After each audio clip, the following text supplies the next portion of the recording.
So without further ado, let's welcome Giovanna to talk about her project.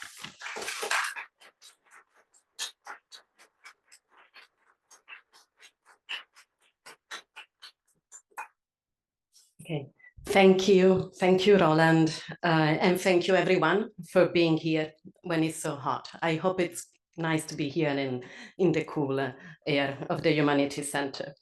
And as Roland said, the book that I recently published is a digital book. In fact, it's only a digital book, meaning it doesn't exist in a print version.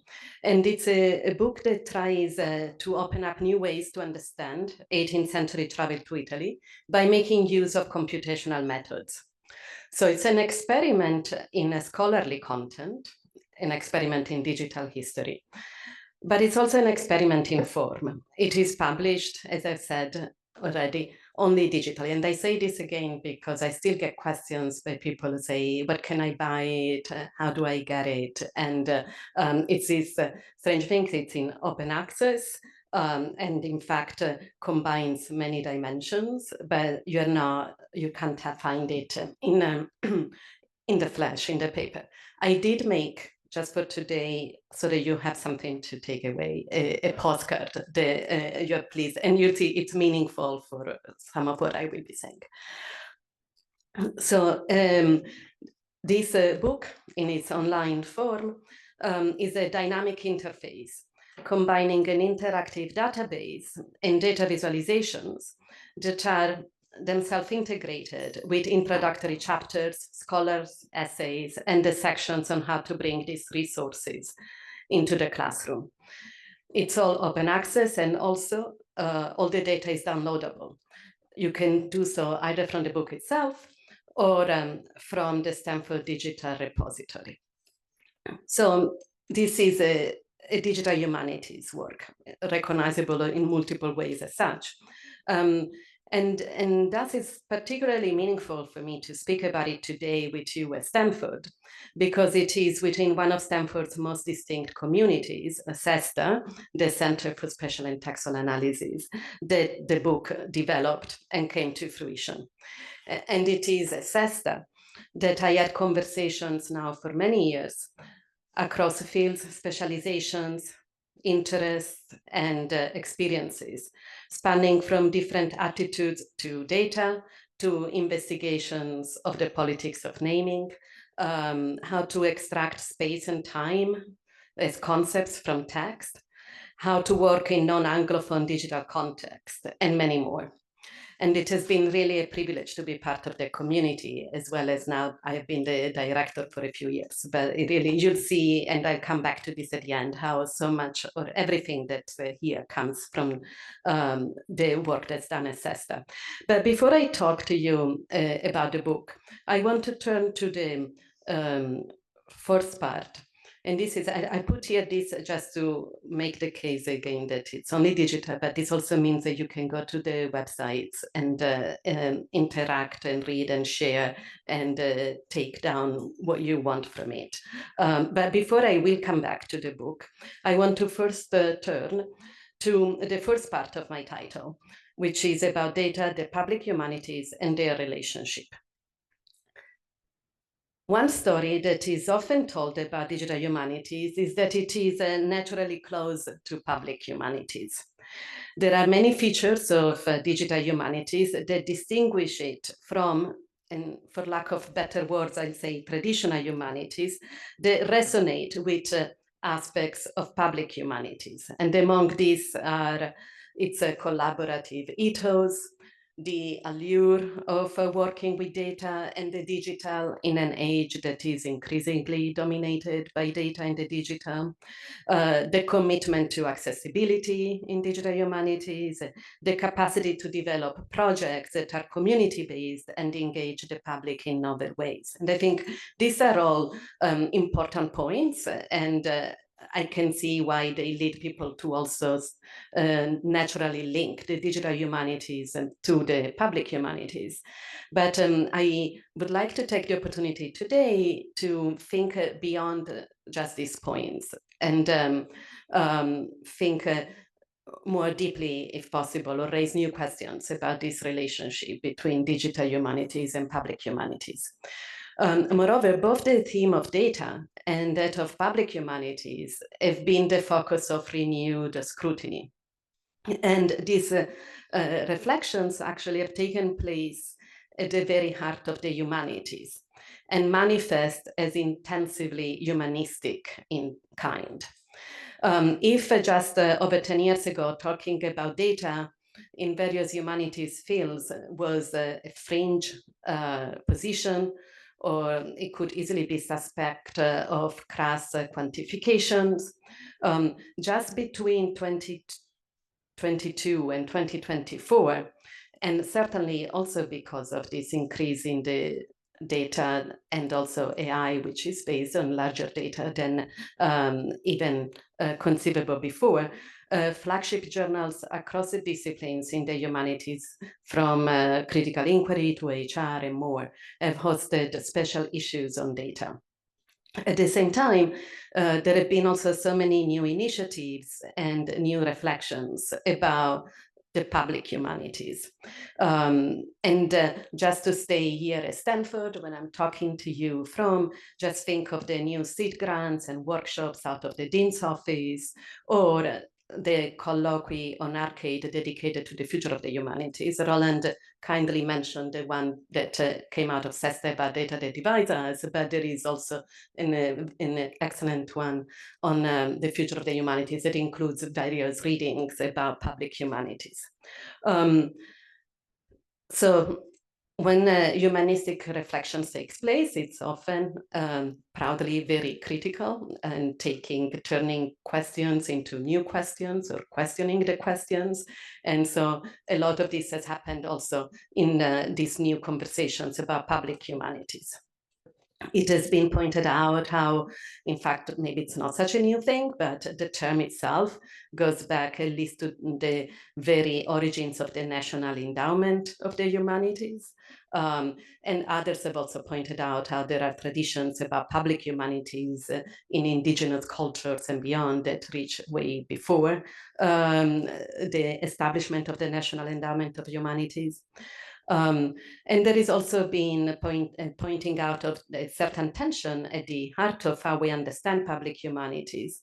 Is that public humanities about bringing academic knowledge to the public, in short, the work of public intellectuals that are able to explain the knowledge we produce to the bigger public? Or is it about public engagement, such as the work with community, also that takes place in museums or cultural heritage, and more? As often is the case, especially about any taking constructed binary that one encounters, the philosopher Judith Butler has been incredibly powerful at cutting at the core of these distinctions of definitions. She, again, you can read this in the Arcade's colloquy, this piece about the future of the humanities. And I think she has since also spoken more and more powerfully. And just last Friday at the ACLS annual convening, where she received their biggest prize, for example, and all of this you can see also on YouTube. But she's really they're really thinking deeply about these questions, especially in this moment when even something like the origins of the National Endowment for Humanities is not something that I can let slip like just as a reference in a paper. The crisis of the attack of the university is clearly asking us to think even more about what public humanities means. And I just want to name some of the questions that Judy Blatter raises, which are, if we think of public humanities as almost like a service of the humanities, what does this do to the understanding of what the humanities are?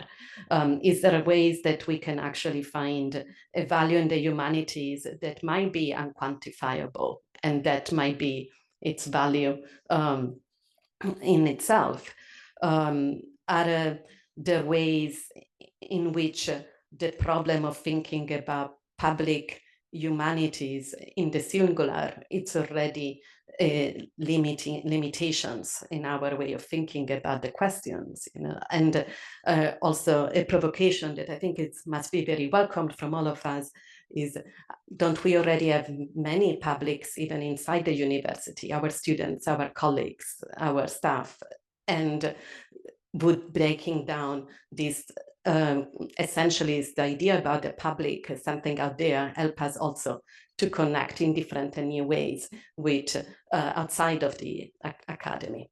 So these are some of the questions that I would like to keep in mind as I take you through trying to think back to what I've been doing with digital humanities, data in the humanities, since I started. And I'll start at the beginning, so you'll hear from that. But just so that you know where I'm going, there are these 4 points that I want to bring you with me in considering. So I start from the source, data storytelling and mapping the Republic of Letters. As Roland mentioned, Mapping Republic of Letters, and I was one of the founding members, and it was in fact my introductions to working with data in the humanities. And we ran the Mapping Republic of Letters projects out of the Humanities Plus Design Lab, which in turn was one of the 3 foundational labs of CESTA. The project was collaborative, and I have here some stills from the website. And you might recognize some versions of some younger versions of some people that you know in this picture, including myself. But it was a collaboration, and this doesn't encompass every collaborator, but between faculty, graduate students, in time undergraduates, but also technology experts, developers, and designers. And at a moment when, and again, like think back to 2008 in this very room, and it was really the moment when more and more digitizations was becoming available and metadata were becoming part of something that we were dealing with and could work with. What we set out to do, myself and a number of colleagues, some of them also in this room now, was to think in new ways of making use and making sense of this digitization of sources that was transforming in a way that were also, without even being conscious of it, it was just like this force, it was transforming historical research. Imagine that back then we didn't have, for example, much transcriptions of the text themselves. Like we focused on correspondences, and what was easy to think, and it was just tremendous novelty at the time, was the metadata information such as provenance, destinations, authors, dates, places. And that time back then in 2008 is also when the project started, out of these conversations and with this really just like we didn't know what we were getting into kind of fun ethos. What was also happening were these extraordinary breakthroughs in technology that were starting to change how one could do data-driven computer graphics. And there was this elaborations and new development of dynamic programming languages for browsers. And so one of the things that became characteristics of the research that we did in the Mapping Republic of Letters projects were these dynamic data visualizations and the integration of design within humanities research. And on the right, you see just a few to remind you, maybe you've seen them or not, and these are screenshots, they're stills, they're not dynamic, but it was this exciting new world of seeing the past in new ways and posing new questions about what one could see about the past, while also taking into account all the uncertainties and incompleteness of the data drawn from historical records. So out of this project, there came many rewards. They were like, it was a case of something that worked, that could be integrated in our careers. There were academic publications, but I think also a huge part of the rewards was also making connections outside the usual academic corridors. And some of these people are in the visualization on the left, or working with designers, as I already said, technology specialists, and having to translate and what we do and our work in new ways to have these conversations. And these were always two-way conversations. There was also rewards in visibility and excitement beyond the usual academic circles. And in fact, one of the early animated visualizations of this correspondence data that was developed working also with a research group of students and faculty in computer science here at Stanford, ended up on the New York Times. And I remember the excitement back then. And this is, again, part of it. The animated version doesn't work anymore, but you can still find Mapping at the New York Times. It takes you to this page. And moreover, the same network graphs developed to explore the Republic of Letters made news again when the same code was used to uncover the hidden relations in the Panama Papers. So we were again in the news in ways that are unusual for a humanist just a few years later.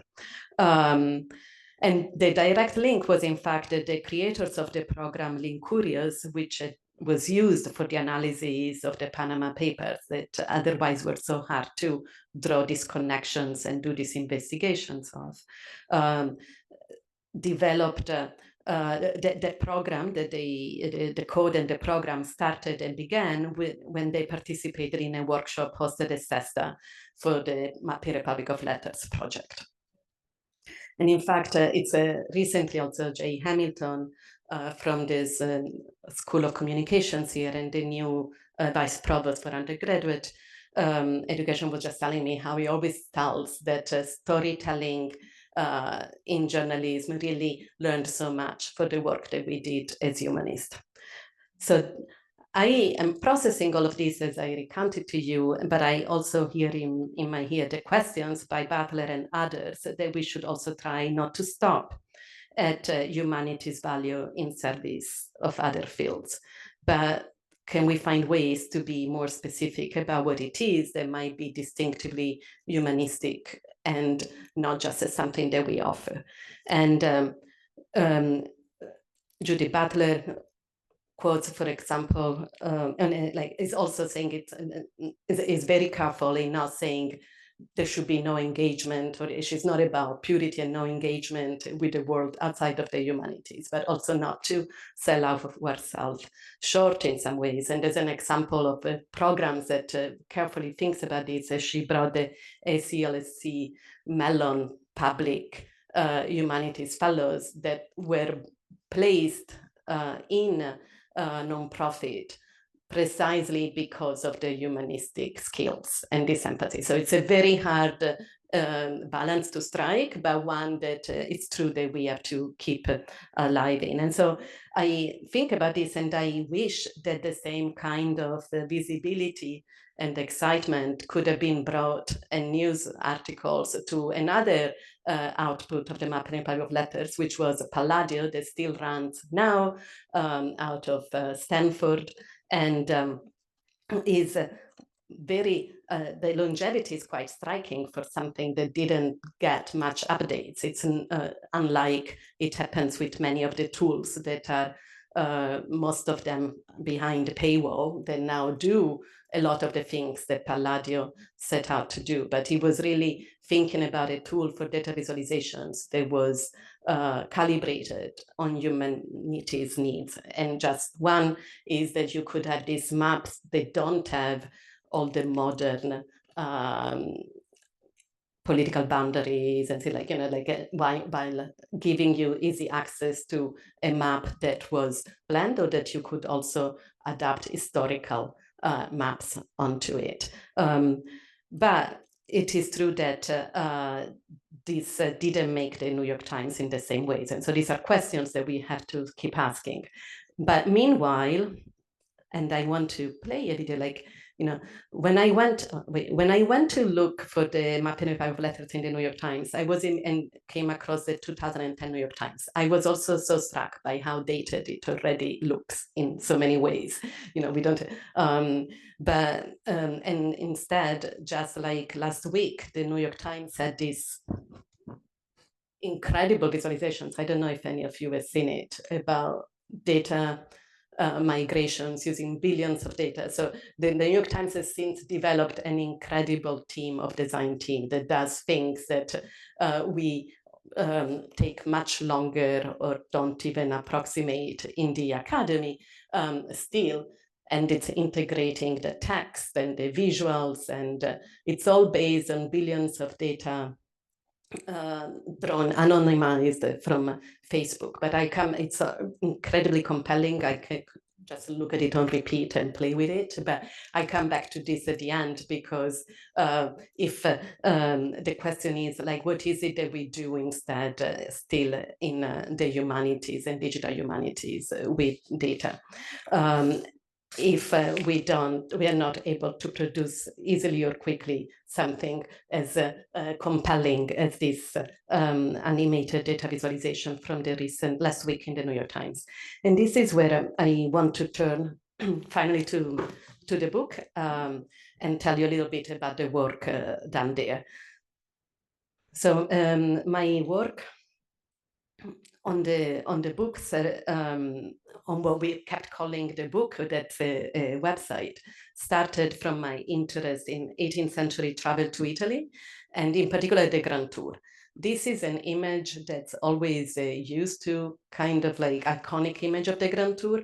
There is so much that's typical about this. It's all male, it's all elite, it's all wealthy males. It's also, it's like the selfie in Rome, because of course they were not standing in the open air. It's also photoshopped, because this is a conversation piece, and they wanted to have a copy each, and the second person on your right, you can see, was inserted later, but they wanted to have in there, and not everyone was in Rome at the same time. So, but it also communicates the fact that you really want to say, and you'll have this for life. I've been there, I've done it, and this is the symbolic cultural capital of this kind of travel.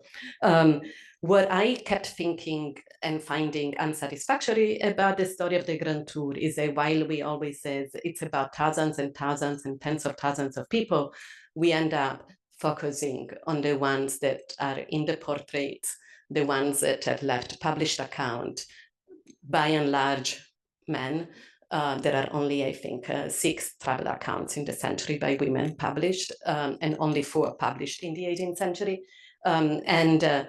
My question was like, how can we go beyond this? How can we go beyond the canvas, as I said at times?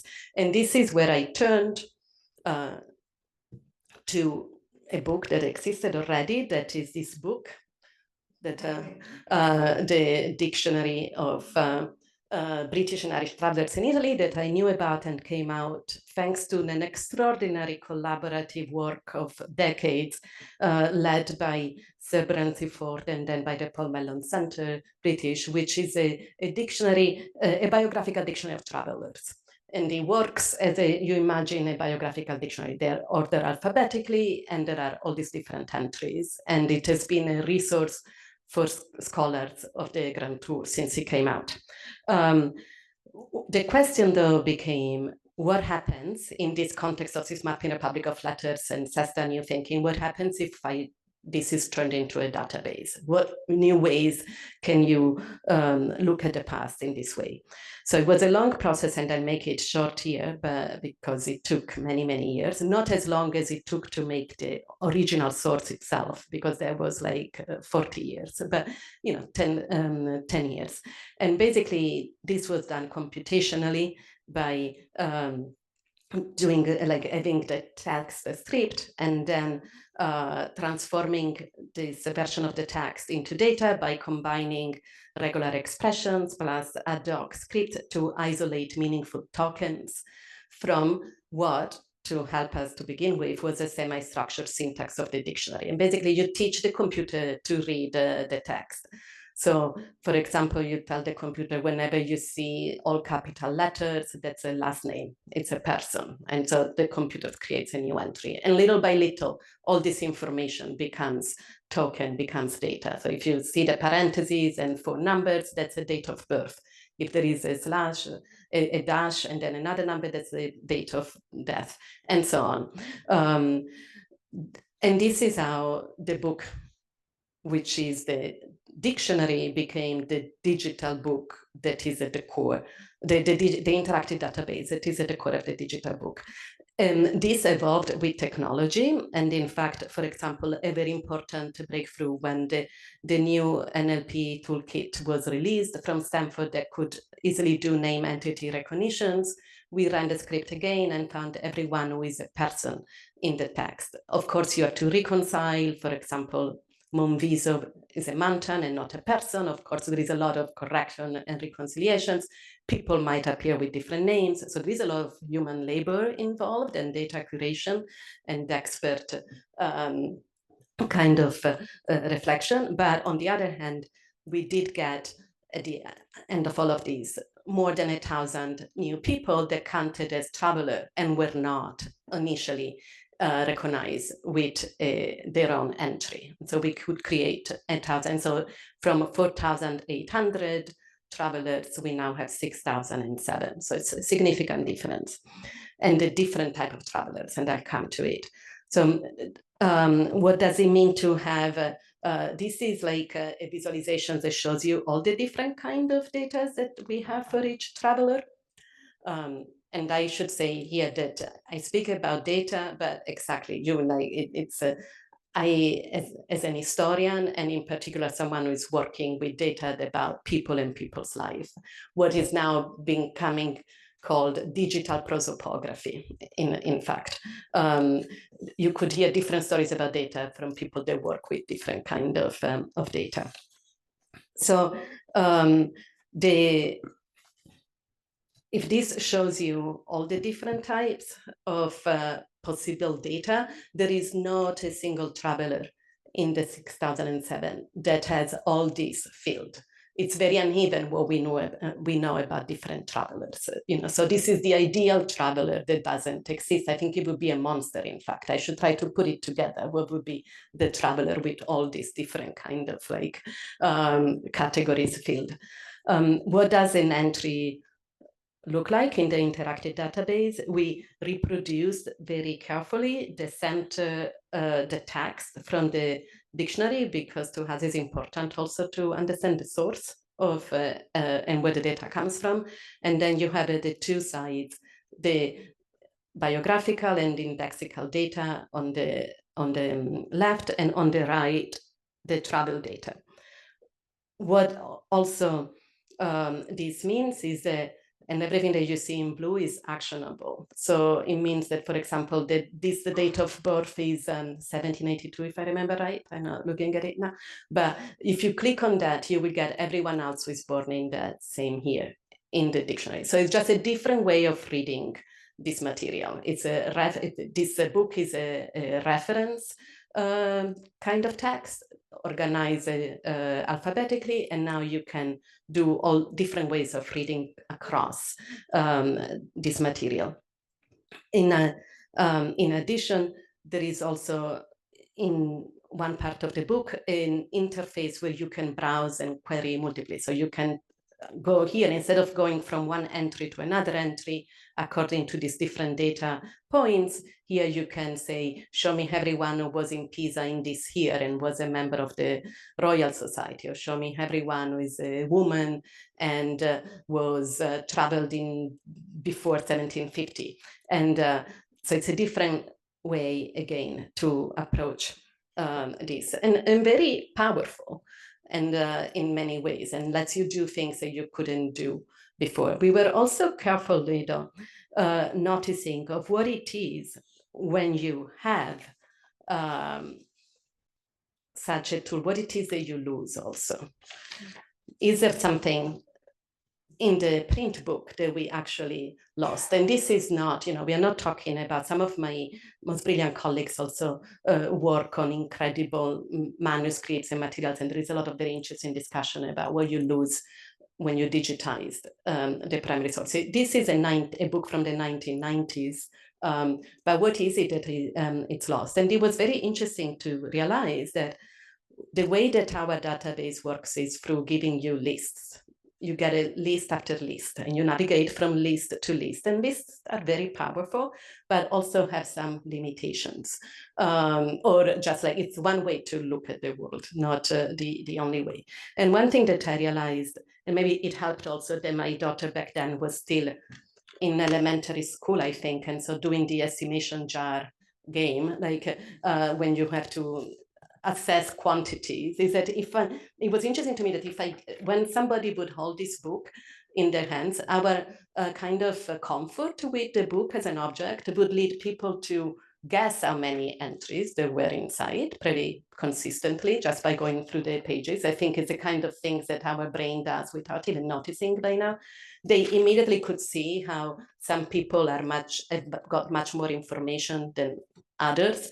And they could also immediately see that there were many more men than women's name, I think, without even realizing, but it's all information that you get from the book. And so we did try to think of ways to capture that. And one way was that we also have another way to visualize the data, which is the dot chart, where every dot is a traveler. If you hover, you find a name. If you click, you go back to the entry. But if you stay within the dot chart, you can size it by word length. And so you immediately get a sense, as you do here, of how varied the length of text for different travelers is, and how much we might know more or less about some of them. You can also group it by time of travel, but you can also group it by, was this an entry that was originally in the dictionary, or is it one in the print dictionary, or this is an entry that we created anew by name entity recognitions. And this is this is how the two are divided here. On top, you see the ones that were originally in the dictionary, and below you see the ones that were created newly. And of course, the newly created are much smaller because they have very little text, because they didn't have any text. But if you color it by gender as a dimension, you then also see how many more women we brought into the picture by creating these new entries. And from a database where there were 200 women, now we have a database that includes 955 women. Given the fact that if you think of books written about women travelers in the 18th century, it's never more than 20, this is really just like exponentially a transformation of the phenomenon that you're looking at.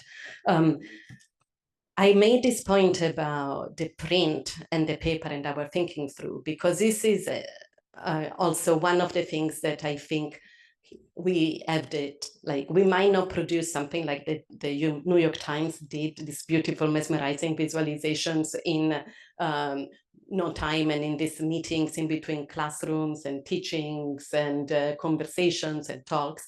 But we also make the time to think deeply, and because of conversations among colleagues and so on, what is it at this divide between the print and the digital that makes differences in the world for us, for the publics, and it's good that someone is thinking about these things. And in fact, we always bring back also as much as we can, the travelers in the dictionary to the original sources in the archival records, because no one is in the dictionary if not because it was its memory was preserved in a record of some type. This is one of my favorite of these archival records, which is a page from the Venetians archives. The Venetians that if you read about 18th century travelers, a lot of people thought that they were obsessed with secrecy and a little bit a paranoid state. They did have what one of my colleagues calls also like the CIA of Venice, and they really were tracking who is coming and who is leaving.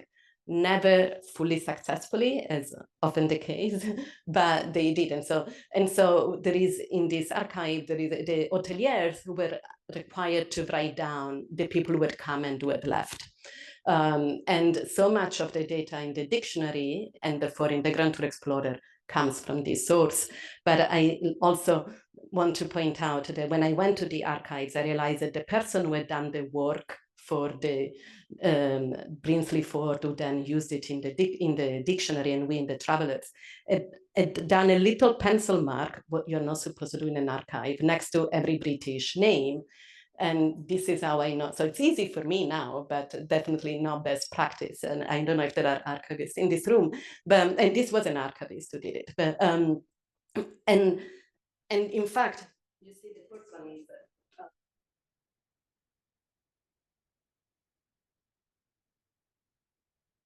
draft that says tutti inglesi. It also says con quattro domestici e cinque servitori in livrea. So these are people who did not make it in the dictionary. And so it's already going like, there is always people that will be left out at very various levels. And our recovery of the hidden figures by name entity recognitions, where we also recorded everyone who is named as a servant, even if it doesn't have a name or a mother or a daughter or a child, is still not the old picture. And that's what we have to keep reminding people again and again. So now I just want to move, and not something that I see. I'll say one last thing about that. Is something that I don't see done in the migrations, amazing visualizations from the New York Times. Okay, like we do have a way to deal with data that is distinctively humanities based in our long-standing practices.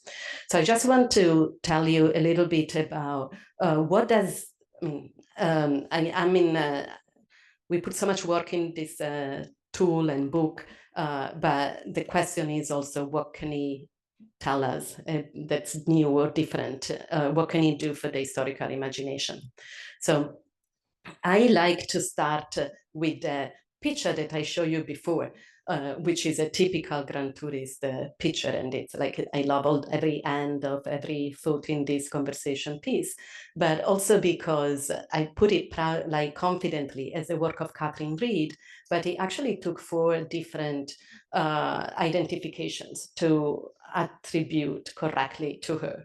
And all the previous ones were men. And not surprisingly, because there are very, very few women artists in 18th century Italy, but there is Catherine Reed, and she was also a big presence in the recent show at the National in London about women artists in the story of British art. So I think it's interesting because it's already something hidden and forgotten, even in the author of this painting. But what I also want to point out is what happens if you take all the data of the people mentioned in this, like if you transform this image of these 6 friends into a network visualizations based on the people that are mentioned in their own entry.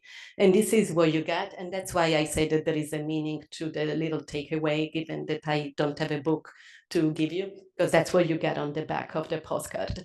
And what's interesting is, and again, this is just like raw data from the Explorer. There is many, many more people that might not have been made it in the write-up of the Explorer.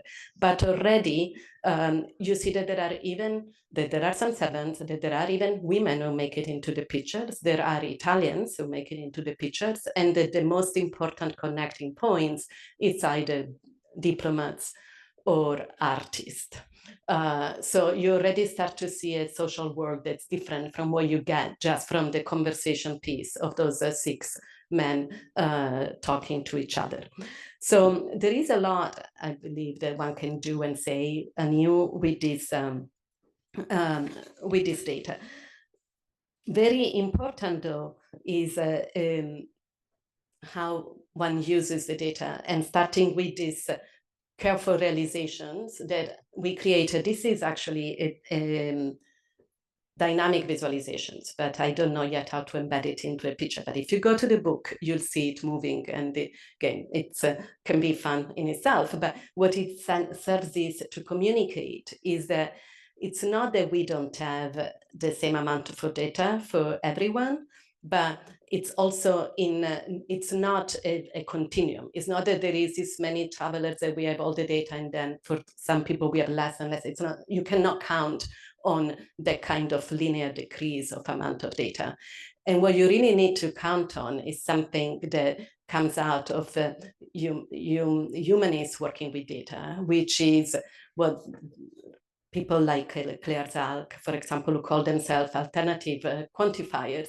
And it's about working across categories and imagining, like, find clever ways to get to the fact that you might not have something all dimensional for someone, but they're still part of the pictures, and you can make meaningful arguments or meaningful findings by working into this intersectionality, if you want, of dimensions. You know, for some people, you might not have the date of birth, but only the date of death. But that in itself tells you something about the people, especially if you cross-reference it with another dimension. So it's actually, I think, kind of fun work if you start doing it. And it's fun work in which it's easy and fun to bring students in also, because it really means to start working creatively with what we have. And so the one very powerful thing also, the new type of visualizing tool and database structures that we have now is really this ability to have the whole picture and go to the individual at the same time, which is something that the quantifiers of cliometrics, for example, times, did not have this easy ability that we have of zooming in and zooming out. So again, given that this is a static, here I show you that you can start out from there and you can see how there is actually a woman that is among the ones who have the most travel destinations, even if, and about whom we know both date of birth and date of death, even if we have no information, of course, about occupations and post based on the Grand Tour Explorer data, because this is all data that we got from the dictionary, and education means university degree, which comes from database of university degrees. And we are talking about a time when women were not admitted, British women in university. So this is just a little bit of a big view of what the kind of things that one can do, but I want to zoom in on something that I did with a subset of the data, which is when, and it's also published as an article by myself and the others who work with me on this, which was a study of 69 architects that we found in the database. Again, 69 doesn't seem like a big number. It's not a big number to, if you just enter in a conversation with a computer scientist. It's a very big number if you're thinking about British artists in the 18th century in Italy. Like, and I did this trial. If you go to histories that talk about architecture and traveler and architects who travel to Italy, you will come across always most 10 names, and most often the same 5 that we all recognize, like Robert Adam, John Soane, and all who think about the 18th century. I don't assume all otherwise. And so we found these 69 because they were part of the Grand Tour Explorer data as travelers to Italy. We created a variety of visualizations about their travels. And then there were plenty of information that came across just by looking from the data that were making interesting historical points. Just here, where all the destinations are colored by region, you see that the more rainbow-like trajectories of travelers are for the wealthier amateur architects who could afford to really do a grand tour. And so these are people that are borderline architects. I tell my students they're like the Brad Pitt of the time, but it they don't know who Brad Pitt is, just because I read somewhere that Brad Pitt was passionate about architecture. But these are like they were not the amateur architecture of the time, the lords that would do a grand tour, but not professing architecture. The others mostly just stay in Rome. But so even just counting where they go, there is a lot that you can say about what it was to become an architect at the time. This also is an interactive visualization. You can find them, all these various interactive visualizations, on the Grand Tour project page. But what I want to say before leaving on this is that what really works about this 69 is precisely that it's not just 10 or the best known ones. So you really can get to, they all are part of the pictures. All the 69 are part, even if some maybe did not become architects. Maybe some died in Italy. That's why we don't know anyone. Some were unlucky, some were lazy, some decided to become something else, some left and didn't go back to England. So this all, like, becoming an architect and what it means to become educated in Italy changes completely once you have both the failures, the ones who didn't publish the book, like there is an whole archaeology of unpublished projects that you can do through this data, because you see where they went, but then there was no publication realized of the place. And so this is really one of the things that for me has been the most important in terms of takeaway. And we are in the realm of digital prosopography, and in fact this is about biography, and I can't not go back to the quote by Virginia Woolf about which lives should be counted. Is it the big, the small, and who should be remembered, which is also interesting because a famous article on biography is very well known, but she was also the daughter, her father was one of the people who started the Dictionary of National Biography. So this thinking was part of also family conversations. And with that in mind, I find very powerful what Sabina Loriga has to say about this, the phenomenon of collective biography, which is what really matters is variety, since it's only a multitude of experiences that enables considerations of two fundamental dimensions of history, that is conflicts and potentiality. Exactly, which are the architects who might make it, the ones who don't, and why. And this is where I want to end, and thinking like Judy Butler, powerful piece is not so much about history and more about philosophy and humanities, but I think there is a space also for the historical imagination as a distinct part of the humanities imagination at large. I want to have a very light, a small last bit to share, which is, I keep saying the book is published, but I can't give you a copy of the book. I'm working on another surrogate. This is just the first, because there is so unhappiness about not having something to hold to. But it's true that in other ways, it's a full publication, meaning the book, it goes out into the world, it does things in the world that are beyond you, the author, like that part of publishing experience has been part of this for me. And one exciting way to think about it, and also taking Judy Butler's on the challenge of the public starting in our classroom, has been sharing this data with students in my own classes, and students who often are half humanities, half CS, come from very different backgrounds, and some very experienced working with data and some don't. And the final project that they have to do in the classes is to combine primary sources with data work. And I am very impressed with what the creativity that is unleashed and the interest for history and primary sources that comes to students who might not have encountered primary sources before. In fact, in the book, in A World Made by Travel, there is an whole section about how to bring that to the classroom, where co-authors are also some of the graduate students who've taught with me. Now they're professors elsewhere, but they were students here with me. And I also published a sample of 10 out of the various students that did work here. But just here you see an analysis of travel in relation to the time of the plague.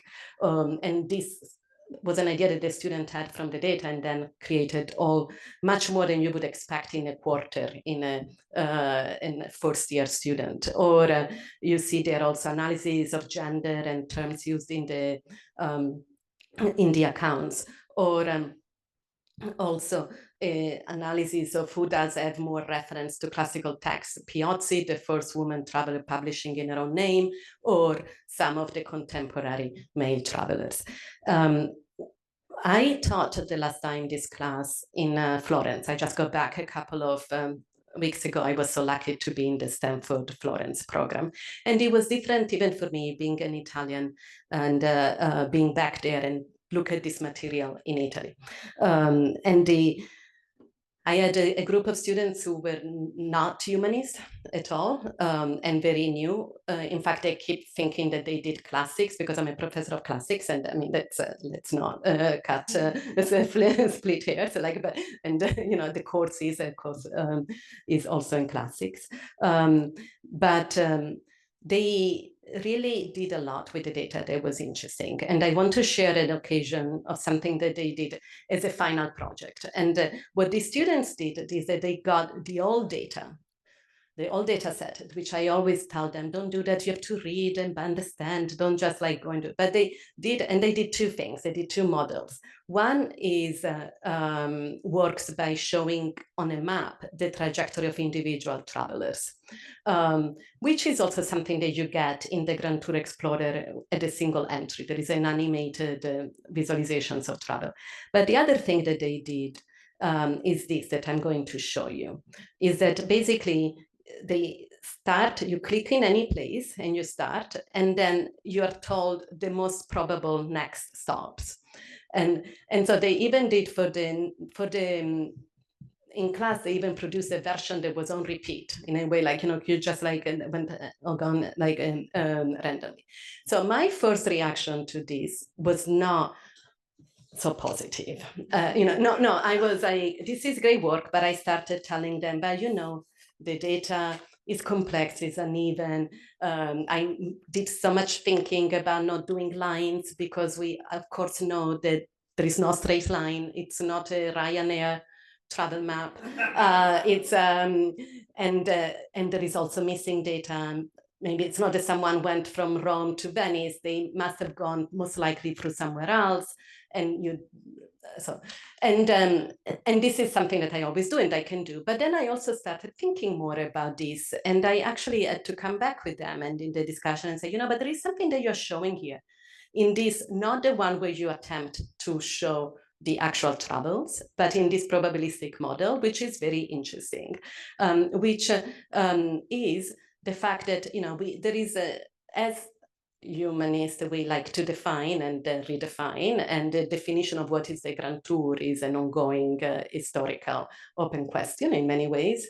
But they really lead me to think of a new aspect of it, which is that's what is so distinct, and that's why there were endless books on the Grand Tour and so on. The people were always making this choice, and in fact, it led me like that. You are saying, where do I go next? And that's what makes it more like the travel today. Then how they might get there is different, and of course, it's not just free choice, but there are constraints of privilege and weather and mechanical things. But even rereading some letters from Lady Montagu to her friends, it's all about, oh, you should come and visit me. No, but Florence is better, I come there. Like, you know, so this takes up a lot of space, even in the writing of the Grand Tourists. And so not only this is something that comes out from these visualizations, and we could start talking through and going back to the primary sources and thinking why it could be or not a good representation. But there is also this wonderful book that just came out by Sophie Rosenfeld called Choice, the History of Modern Freedom, or the Emergence of Choice as a History of Modern Freedom, which is precisely about how, where does this idea that you are choosing always and constantly comes out from, and starts in the 17th century and makes a big point of starting out by putting together the rise of shopping as an activity, which the Grand Tourist did, as well as choosing your religions, and does a big effort of mixing through the various ways in which choosing as your ability to choose, your freedom to choose as a distinct component of modernity. And so out of all these conversations, I'm now happy to add the Grand Tour as an example of like, like it's not like the prescribed itinerary of pilgrimages, right? But it's precisely that you choose the order or how you do it and how and why. And that's one way of expressing yourself and your individuality, let alone the people who might not choose but be brought and so on. But that's for another context. So in fact, now, but this is about your work, your data going out in the world and coming back to you in interesting ways. And then now that also the book is published, I'm actually working. Oh yeah, and I forgot to say, in fact, and I was telling them, this is exactly what goes on in this iconic image of the Grand Tour. Like people are looking at the map saying, where do I go next? What they plan the trip, so this is in the 18th century, but also all the way through the 19th century. So this is like an image that goes with the probabilistic Grand Tour of my students. But instead now with another set of students, we started a new project, which is working on these 955 women, for which the data is much poorer. This is not a great data visualization. It's a work in progress, but just shows you how much more we know as data so far about the men and the women. And just going through the first 20 women, there is an all different kind of set of stories about the Grand Tour that one is finding. The Italian women who go to England and have English lives, the British women that come and marry in Italy and become have an Italian life, extending often also the death of their husband for many more years, children, and one of my favorite that I've just uncovered is the story of Catherine Toft, which is likely I also have an image. She's this woman, was a 16-year-old. She became all the rage in Covent Garden of singing opera. But then what the English stories that I knew is that then she, by 20, she's just not as successful, and there are many Italian singers that are taking over.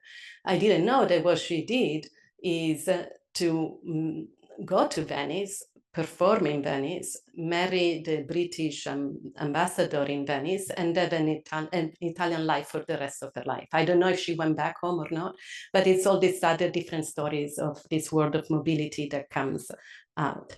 And doing this history has been interesting with the students because we are really thinking hard about what is it to do this research online, this prosopographical research online. And the words of Emma Rothschild in Infinite History, she's one of the few who has done systematically. She's researched 4,000 lives for her book, An Infinite History, and a lot of it happens online. And she even poses these questions, and now has become very pressing for my students.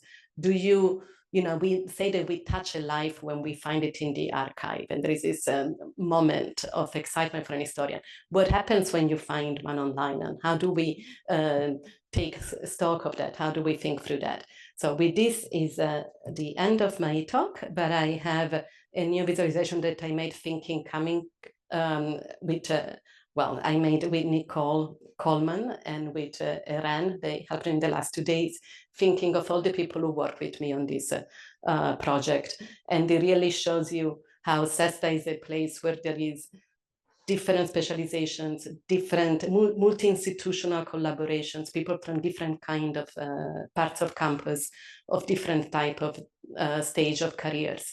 And now where you get all this variety, you get just like as a color wheel, and it's hard to read in detail, but I still like to say that I'm so grateful to the CESTA community and what it has been for this many years, and Stanford support for it, and the Humanities Center support for it. Okay, thank you.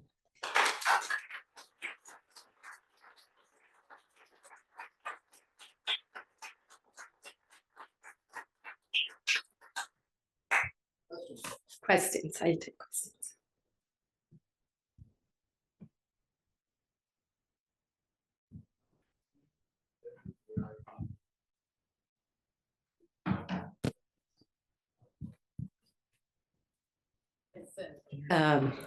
The hard question first. Okay, so I guess. Oh, the use of generative AI in projects like this, will this be helpful or not? Okay, I have different answers because it's what we are all thinking about so much. But I'll tell you that one fun experiment, I haven't experimented much with generative AI, also because I was busy finishing the book for the last year. But I did feed generative AI the transcription of the archival page from Venice. We go back to it. But that was an interesting experiment. But I had to, it was transcribed. It didn't work without, like, the OCR is not good enough now that you can just feed it directly. And I was, in many ways, I was surprised. Emmanuel knew a lot. For example, he knew that quantum, if you say a name and then followed by quantum, it means is a deceased father's name. But what he did, and it makes sense in a way, he just thought that all of these people were Venetians. What happened? Why? Because they're all the name. It's like Ellis Island. Like all the spelling of all these names is done by a Venetian bureaucrat and the Venetian hotelier. So this was one of the examples where you immediately run into problems.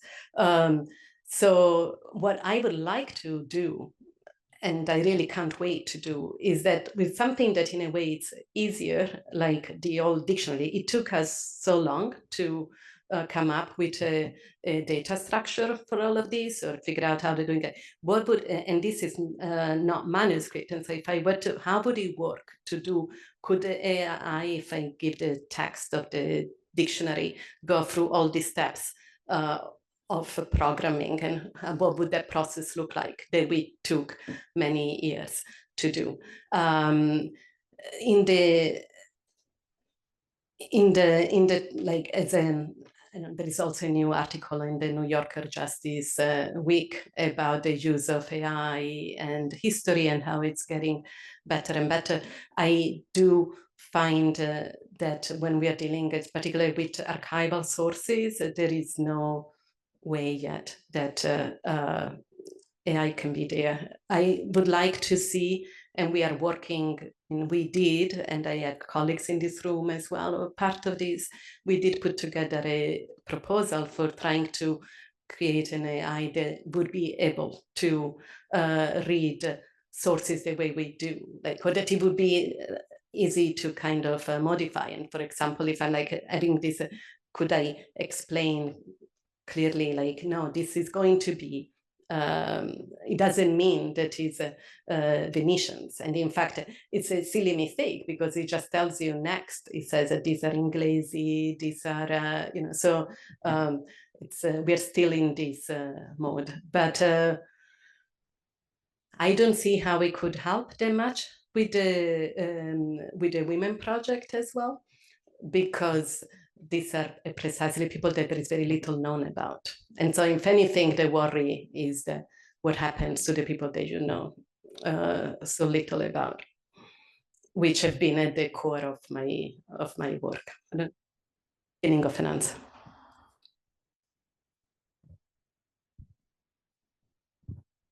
Hi, Giovanna, thank you so much. This is really extraordinary. This is beautiful.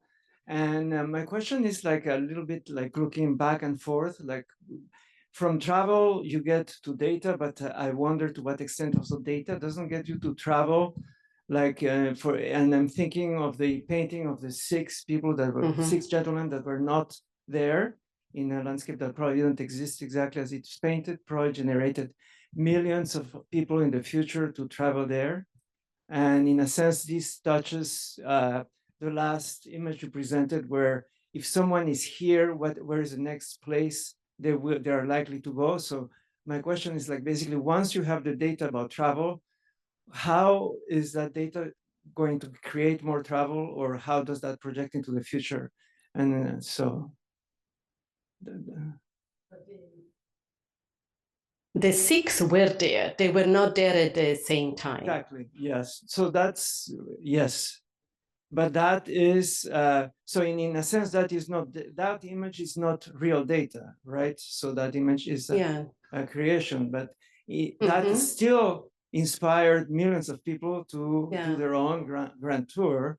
And so basically, so this leads to the data generating travel, the same way that travel generates data. And so now, or in the 18th century, or now? I think more now. I mean, obviously, let's say the 18th century is past, but like moving forward, how those two interact, given that we are living in so much data today. Okay, well, you know, if the problem with the travel data is that it's the most defining data for the project. I mean, like, you are in this digital prosopography if you were in Italy in the 18th century. So it's the common denominator. If we know nothing, for example, like even if we know nothing else, when I don't have I take, and this is where if the people are in the dictionary, means that with an entry means that they were in Italy in the 18th century. But it's also the data that has been hardest to model, because it's the one that's marked by the biggest uncertainty. There are some travelers that were obsessed with recording every place, every road. And so in that case, we can really be pretty sure. I mean, sure, like, or at least what they told us. I mean, that becomes also a problem of the sort, like it could also be that they made it up. But in that case, you can really follow on every step one. But for many, we just have certain points. We don't have something that is the full tour for sure. Like, you cannot have been just in Rome, for example. So in a way, if you look at the all, I don't have it here. I have a visualizations that shows the entire database put in a Palladio map. And there you see, unsurprisingly, the Rome is the biggest one. Like, it's not surprising in the way. But it is true that then there is the importance of the outlier, I think, is something that the database does bring to the fore and brings questions. So that would be one way, that once we have this data, there is one place that, and I've been priding myself throughout this project, the fact that, given that I'm Italian, I always, in a way that I don't for the US, but I always knew or heard of a place. There is nothing that came up that I didn't know. Sometimes there was this ambiguation because there are many cities in Italy called Castello, and they could be two different ones, But and there is only one for me that I still don't have, I don't know, located. But I think that, interestingly, the outliers a value of a database like this, if you think for the future, it could be thinking, where is it that people didn't go? That, again, is already something that they had in the 18th century, because they didn't, I mean, everybody that went didn't want to be like everybody else. At some point it becomes like you want to do something that's different. And so this, I think maybe that would be the tension between which is the more common route, and instead going to a place that people haven't gone. I mean, the way that we have it now, that you want to go to the unspoiled pure place, it's already an idea then. And then also it's interesting to see where people spend more or less time.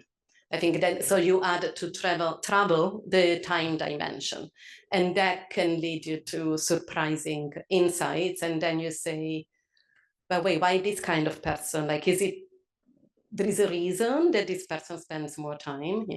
Like with the students, we spent so much time because we were in Florence. We just spent a lot of time between Leghorn, Florence, and Pisa. And it was interesting to start thinking about, why would someone be longer in a place than the other? And is there an individual reason? Is it about the type of travel? Like, and so those are interesting ways to start thinking through, and also breaking down who is the pure tourist. It becomes an issue.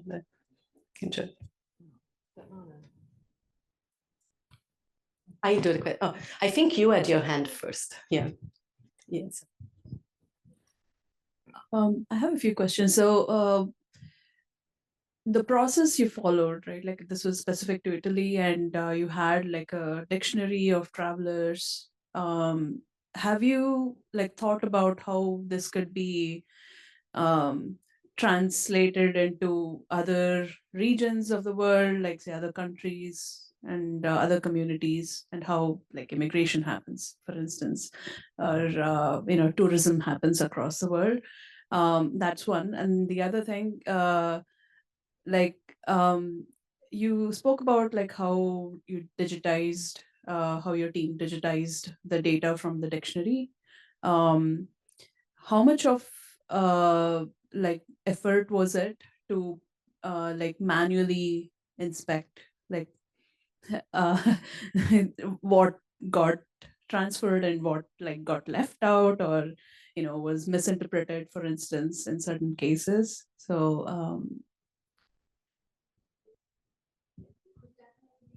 I would love for it to be, even without going too far away, of course, and that's one aspect that I love about the page in Venice, in the archives, that you see that, of course, it's not just the British. There were some 2 Polish travelers on the page, a couple of French, and also Italians from all other parts, because Italy is not unified yet, so they are registered as non-Venetians. So of course it would be so important to be able to see the whole context of other mobilities that surround this phenomenon, even without leaving the 18th century or Italy. The fact is that something like a little bit of this crazy work of Brinsley Ford doesn't exist. I mean, I know that there is a French scholar who is trying to do something like this, but he's starting, well, I think he started by knowing all the published accounts, and now he's trying to go into the archives, but it will be, I don't know how he will be able to pull it off. Actually, one interesting thing about Brinsley Ford is that he did this work. He started in the 50s, and in a way, this is the first Mellon Foundation project, but they went for dinner together, and it was when the Mellon Foundation was still being like, and I have it in the archives. It's really the beginning of even the kind of, I thought, why does Brinsley Ford need a grant? Like, he's independently wealthy, but there is an old grant story, in personalized grant story that's very interesting that lies behind this project. But to say that it would take, I don't know who could do it. Could be that if there is an easier access to a lot of archival documents, thanks to new tools, it will be easier to tell other stories. But I can think of other projects of mobility that use that we have been talking and learning things from each other. And this is a very privileged version of mobility, but for the fact that also, and that's another thing that I like about the Venetian archives, that it tells you all the people who travel with servants. Very few people traveled without servants, there are, it's true that like, I think that that's one thing that we learn from each other when in how to think about phenomenon like a group of people and movement. These are the kind of conversations that happen in digital humanities across projects. Lastly, it's true that we had another grant we put together at some point, and maybe it's a time to return to it, in which are there other, I mean, what I like about the project is also that so many reference works that are the result of so much work are underutilized, and it would be great to something similar, that not about travelers, but I don't know, like lives of Jews in medieval Europe. There are other similar 19th and 20th century sources that would be great to render, activate in this way. And I also like the fact that now someone could, either with the data or with the text, do something very different. Like you ask how much I can imagine now things that we could have done differently, but then you don't want to redo everything. But the data curation is a very important. This is so small you can't read it, but a lot of these nice colors, so if you go and look, it's about data curation, and those were the most important from myself, from my closest collaborators. And there are still mistakes that I find every day, but some mistakes are, for example, if you know Italy, this is an interesting mistake, like Reggio. You know that there are two Reggio Calabria and Reggio Emilia. I don't know if you know, like there are two. One is in south of Italy, between Calabria and Sicilia, and Reggio Emilia is near Bologna. And the dictionary just said Reggio, they didn't distinguish, as we do, it's a context. And I remember when I was like, this map doesn't make sense, and then I remember some of the collaborators and science say, well, but statistically, it was like, no, that's not a mistake. Statistically, it's not acceptable, to an historian. We need to disambiguate them all. But it was only a couple of hundreds or so.